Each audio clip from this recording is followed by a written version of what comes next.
Salut la team. À peu près l'année dernière, il y a eu une mode chez les vidéos anglophones qui consiste à montrer des images populaires, notamment reliées à des creepypastas ou des images dites cursed, c'est des trucs de cons un peu comme ça, et à retracer leurs origines pour voir d'où elles viennent. J'ai vu que quasiment personne l'avait fait encore en France, alors je me suis dit que j'allais endosser le rôle. Si la vidéo vous plaît, je ferai certainement plusieurs parties avec d'autres images peut-être moins connues, pour ceux qui ont déjà englouti tout le contenu anglophone. Et pour pimper un peu tout ça et faire le mec différent, je me suis dit qu'en plus de présenter les images, je vais faire une tier list en parallèle. C'est une sorte de méta-concept. Je suis peut-être très en retard, mais il faut savoir que c'est un truc qui dure toujours, la preuve avec cette vidéo. Mais de ce que j'ai pu constater, la trend a vraiment commencé avec la vidéo de Blame It on Jorge sur l'image de Jeff the Killer. Alors attention, je vais mettre l'image en question. Je sais que apparemment ça glace le sang de certaines personnes. 3, 2, 1, tac. C'est cette vidéo qui a un peu déclenché l'étincelle de curiosité qu'a eu internet vis-à-vis de certaines images qui pourtant étaient là depuis des années mais dont on se foutait de l'origine, j'ai l'impression, pour la majorité des gens. Et aussi l'image de base des backrooms. C'est drôle que ce soit ces deux-là les plus connus parce qu'on sait toujours pas d'où elles viennent. Alors, pause, coup du sort, apparemment pendant que je travaillais sur la vidéo, ils ont retrouvé l'image. Enfin, c'est pas encore sûr, mais là c'est vraiment la même chose, on est d'accord. Bon, je vous tiendrai au courant de l'avancée, mais c'est vraiment une dinguerie que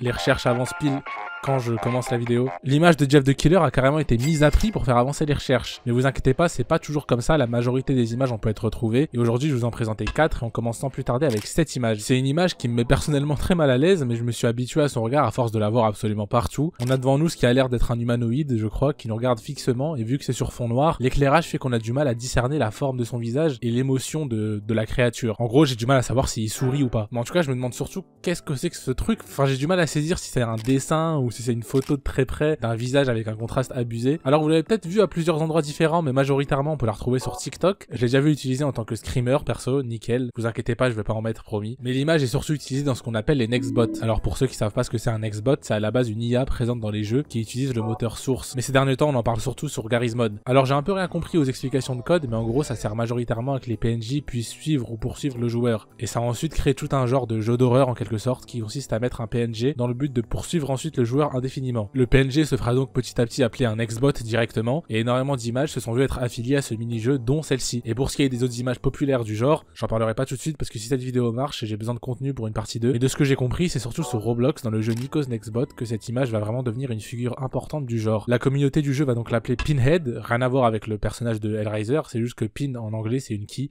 Et vu qu'il y a une tête de qui, bah ça l'a appelé comme ça. Mais maintenant, il est temps de révéler l'origine de l'image. Et c'est assez simple, à la fois à trouver, mais aussi à comprendre. C'est une image qui a été réalisée par l'utilisateur de Reddit et artiste HVIP, il y a de ça 3 ans, donc c'est très récent. La créature a été postée sur le Reddit de Trevor Anderson, et c'est un Reddit dédié à faire des fanarts ou à poster des images esthétiquement proches du travail de Trevor Anderson, le créateur notamment de Siren Head. Du coup, c'est un peu relié à une autre creepypasta connue, quoi. Du coup, vous remarquerez que c'est pas vraiment la même image et que dans le truc de base, il y a tout le corps qui est présent. J'ai pas réussi à trouver d'où vient l'image qu'on connaît, donc celle qui a été crop et qui est un peu différente dans ses couleurs. Mais bon, maintenant il est l'heure de classer l'image. Je trouve que pour une image aussi récente, elle a eu un impact quand même énorme. Enfin, perso, je l'ai vu énormément de fois alors que ça fait pas longtemps qu'elle existe. Et c'est compréhensible, c'est vrai que l'image fait peur. Je suis pas le plus grand fan de son utilisation. Je trouve que les nextbots, c'est un concept qui est marrant, mais ça devient un peu redondant à force. Je pense que ça mérite un bon A sans plus. Et on passe tout de suite à la prochaine image qui est celle-ci. Alors je pense qu'elle est moins connue parce qu'elle est étonnamment difficile à trouver sans faire de recherche d'images inversées. Parce qu'en plus de ça, elle a pas vraiment de nom, mais je suis sûr que ça vous parle. Parce que moi, en tout cas, je l'ai vu beaucoup de fois. En majorité sur Pinterest, mais l'image est aussi devenue virale sur Reddit, Twitter ou Instagram. On y voit 2 enfants, à gauche, un qui sourit à la caméra et un autre à droite qui regarde fixement sans émotion particulière. Et surtout derrière, on remarque la silhouette d'une femme, mais on peut étrangement apercevoir ses yeux qui ressortent tout particulièrement parce que c'est la seule chose visible. L'image me rappelle beaucoup l'autre image connue d'un fantôme avec un corps qui descend du plafond. Il y a à peu près le même délire avec le setting,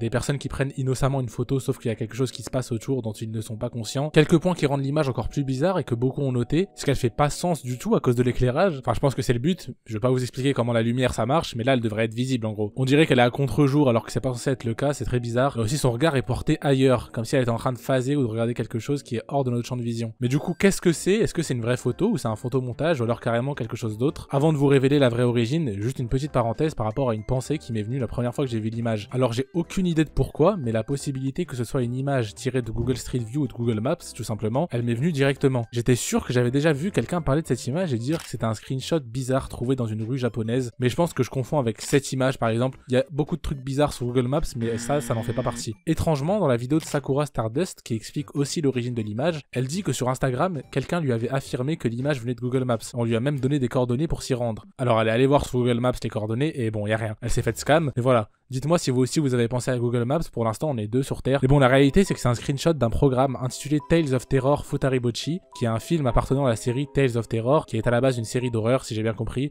parce que c'est un peu confus en cherchant sur internet, j'ai pas tout saisi honnêtement. Mais en gros il y a eu ce film qui est venu après la série. Le truc c'est que la scène présente dans le film ne contient pas les yeux qui étaient dans l'image qu'on recherchait à la base. Ça veut dire que quelqu'un a photoshopé l'image et a rajouté ces yeux là. Alors ça serait vraiment chiant de chercher les yeux, mais le youtubeur Morbid for Fun a proposé la théorie suivante, qu'il s'agissait des yeux présents sur le même monstre dans une autre scène, et que quelqu'un les aurait juste placés là pour que ça fasse plus peur. Donc ouais, l'image brute que j'ai vue en premier, si on devait la classer, je trouve qu'elle marche plutôt bien à mon avis. En tout cas ça fait plus peur que l'extrait vidéo. À mon avis ça va partir en B. Pour beaucoup c'est une image qui est plus stylée que flippante. C'est un peu le contraire de l'image suivante parce qu'on va enchaîner avec le Smile Dog. Alors un peu comme l'image de Jeff the Killer, les gens sont parfois insultés s'ils mettent l'image sans prévenir. Si vous pensez que j'abuse, je connais des gens personnellement qui sont terrifiés à la vue de ces images, alors je vais vous prévenir quand même avant de la faire apparaître, même si vous l'avez forcément déjà vue parce que elle est sur la miniature. Enfin bref, 3, 2, 1, tac.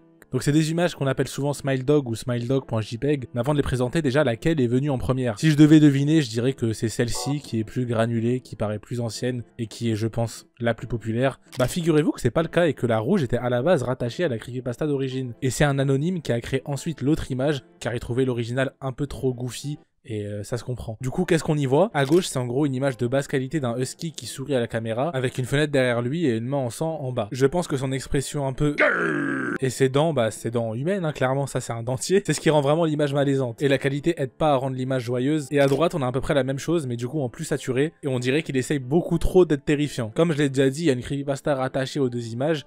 Et je vais vous la raconter juste le synopsis vraiment en 5 secondes. Cette image aurait apparemment le pouvoir de forcer les gens à partager l'image, sinon ça causerait des trucs pas cool comme les rendre fous jusqu'à ce Suisse. Si j'ai bien compris. On a à peu près la même chose avec beaucoup d'autres creepypasta. Quand tu vois X images ou que t'écoutes X musique, ça pourrait te rendre fou. Mais bon, en vrai, l'histoire en elle-même ne nous intéresse pas trop. Revenons-en aux images qui y sont rattachées. Sur les quelques vidéos que j'ai vues sur le sujet, il y en a beaucoup qui vont vous dire qu'on ne sait pas d'où viennent les images et qu'on ne sait pas qui a écrit l'histoire parce qu'elle a été signée anonymement sur 4chan, qui est un site où les utilisateurs sont anonymes. Mais ça fait plusieurs années déjà qu'un auteur en particulier s'est déclaré être à la fois derrière la creepypasta et l'image. Sur Twitter, l'arrobase #WarrenIsDead est très probablement l'auteur de la creepypasta. Grâce à une interview du youtubeur KTB, on sait qu'il a encore le fichier GIMP qui a servi à faire l'image de base et qu'on pourrait avoir accès à ce qu'il a utilisé, mais pour des raisons de droit d'auteur, il préfère ne pas les partager pour le moment, mais que ce serait envisageable dans un futur proche. En gros, il aurait peur que des gens d'Hollywood fassent un film d'horreur sans son accord sur la creepypasta et il préfère garder au chaud les preuves qu'il en est l'auteur au cas où il doit leur faire un procès. Du coup, est-ce qu'on peut au moins deviner comment il a fait l'image? Alors en vrai, on a à peu près tout trouvé, en tout cas pour ce qui est de l'image rouge. D'abord, ce qui a été utilisé, c'est cette image d'un husky avec une tête de neuil, puis ce background a été utilisé. Alors on sait pas vraiment la source, mais on peut la retracer à un EP sur Spotify qui date de 2008 appelé Sitting Alone in the Dark Empty Room de Balam Akab. Le sourire viendrait d'une photo un peu immonde que je vais pas mettre au cas où vous êtes en train de manger. C'est un gros plan d'une bouche et ça me dégoûte. Je suis même pas en train de manger, ça me dégoûte. Et du coup, l'autre image, bah on n'en sait rien. Rien a été trouvé et quand internet ne trouve absolument rien sur un truc, c'est que ça a été fait de zéro. Donc soit c'est une modélisation 3D ou une peinture avec un effet de grain par-dessus, quelque chose comme ça. Mais voilà, on peut pas vous dire plus pour l'instant. S'il y a une avancée, je vous tiendrai aussi au courant. J'ai l'impression que les recherches sont un peu annulées. Et voilà, maintenant avec ça, c'est assez au moins pour comprendre l'origine des deux images. Maintenant, il est temps de les classer. Alors, je vous ai déjà probablement fait comprendre que je préférais l'image sombre à l'image rouge, mais je pense que c'est aussi parce que je suis plus familier avec celle-ci. C'est difficile de jauger l'impact, mais je pense que celle-là, beaucoup de gens pensent que c'est l'original, moi y compris avant de faire cette vidéo, et je sais que beaucoup de gens la considèrent comme un classique, donc je vais la mettre en S évidemment. Elle fait peur, elle m'a fait beaucoup peur quand j'étais petit, et encore aujourd'hui, il y a des gens qui en ont très peur visiblement. Et ce qui est pour l'autre, désolé, je l'aime pas du tout, mais vu que c'est l'original, je vais quand même la mettre en B, parce que bon, elle a quand même donné naissance à l'autre techniquement. Merci l'OG. Mais bon, voilà. Et en parlant de classique, on peut enchaîner avec cette image qui est peut-être la plus populaire de toute la vidéo. C'est aussi rattaché à une creepypasta qui est peut-être la meilleure creepypasta parmi les plus connues à mon avis. Un groupe de chercheurs soviétiques qui enferment 5 sujets pour faire des expériences sur le sommeil en utilisant un gaz qui leur empêcherait de dormir. Naturellement, les sujets sont devenus fous jusqu'à s'auto... Et l'image associée à l'histoire serait donc un des sujets à la fin de l'expérience. Cette histoire a fait grand bruit au point où pas mal de gens pensent que c'est une vraie histoire de l'Union soviétique. J'ai même entendu par hasard des élèves en cours d'histoire mentionner cette histoire pendant qu'on faisait le chapitre sur la guerre froide. Bref, à mon avis c'est une très bonne histoire et qui plus est, l'image qui est associée est vraiment terrifiante. En tout cas, moi la première fois que je l'ai vue, je m'en souviens, j'étais peut-être un peu trop jeune pour voir ça, mais... Qu'est-ce que c'est concrètement? Qu'est-ce qu'on regarde? Est-ce que c'est un vrai humain? Bah pendant longtemps j'ai pensé que c'était une photo d'un homme très maigre. Et vous savez les make-up ultra réalistes d'Halloween là, genre ce que Michael Jackson se foutait dessus parfois. Bah je pensais qu'il avait genre ça. Mais bon en fait ça n'a rien à voir. Et de toute façon j'avais trop peur de l'image pour la regarder assez longtemps et remarquer que ça et ça C'est pas de la peau, ça fait partie d'une camisole. Bon, j'arrête le suspense. En réalité, c'est une photo en noir et blanc et avec une bonne lumière de 7 décorations d'Halloween qui pourraient faire du bruit apparemment. Je sais que, voilà, que c'est décevant. Et maintenant, ça me fait remarquer qu'il bave, ça me dégoûte. C'est quoi ça? Je vais vraiment plus jamais prendre l'image au sérieux.